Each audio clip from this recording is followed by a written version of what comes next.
மனுஷனை சிருஷ்டித்தாள். அவரை தேவ சாயலாக சிருஷ்டித்தாள். ஆணும் பெண்ணும் அவர்களை சிருஷ்டித்தாள். ஆதியாகமம் 1:27.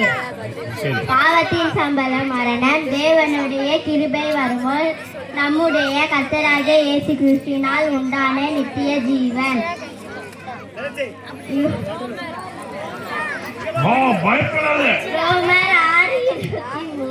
6:23. யாராவது திட்டின்னு சொன்னீங்களா? பாருங்க, ரோமர் 6:23. பாவத்தின் மரணம் சீரியஸா இருக்கு சொல்ல போறான்.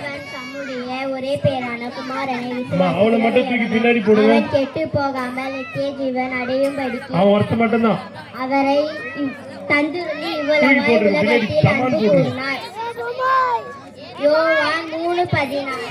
சிறு பிள்ளைகளே என்னிடத்தில் வருவதற்கு இடம் கொடுங்கள், அவர்களை தடை பண்ணாதீர்கள், தேவனுடைய ராஜ்யம் அப்படிப்பட்டவர்களுடையது. மார்க் 10:14. Very good. இன்னும் முடிக்கலையா?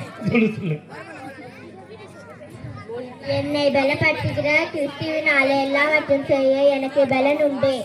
பிலிப்பியர் 4:11. கரெக்டா சொல்லிட்டேன்.